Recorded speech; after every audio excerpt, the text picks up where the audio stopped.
Y'all watched that Lakers-Mavericks game last night? That Lakers-Mavericks game was probably the best, the early game of the year candidate, right?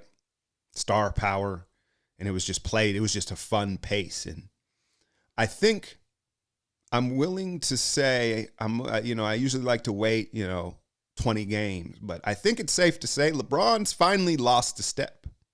He's finally lost a step. But I ask you this, does it really matter? Does it really matter?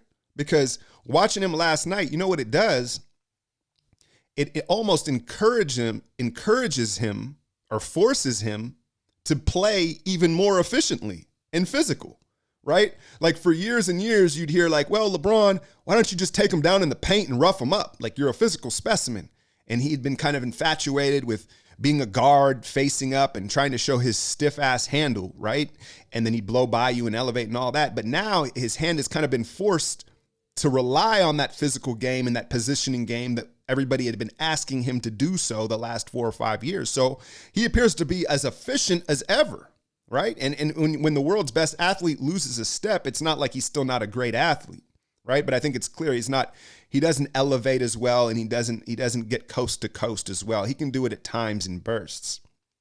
But I think also what he's doing is he's reminding us that he's one of the greatest passers ever, right? He's got because of his size, and you've heard the Magic comparisons over the years, but that's the one thing that separates him. Most of the other great passers in the league don't have that size to see over the top and so it allows him to make certain passes that are just not possible from a lot of these guard passers, right? And so that's always fun to watch. The pace was up and down.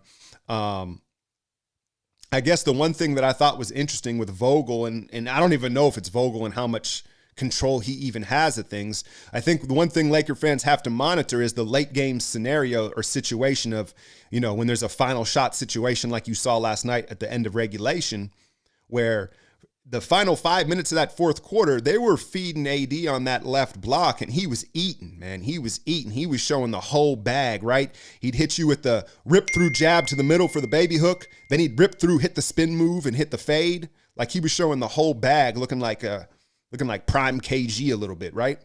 And they were eating that up. So out of the timeout, the ATO on that final possession, I'm like, all right, they're going to clear out and go to AD, right? Right? Wrong. They clear out ISO LeBron. And it worked out with a prayer from Danny Green, right? You got the prayer, the reload shot in the corner. That's such a tough shot when you have to reload it, reset the rhythm. But I just didn't like that decision. I thought absolutely LeBron's going to feed it to AD. You spread it out and let him go to work. And it worked out, right? And then they brought it home in overtime as you saw the Mavericks kind of inexperienced.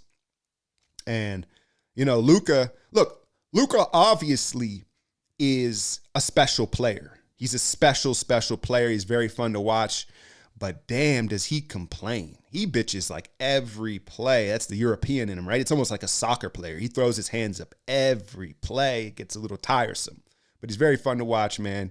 And I almost wonder with that step back, are we going to eventually see like a Harden style defense on that step back to just not allow him to get it off, right? Because he is at that caliber. I heard them say the number, him and Harden are like tied for step back threes. It's it's coming, but there's nothing you can do, right? But as far as KP went in that one, I know Maverick fans and people are probably disappointed in his performance. I was too.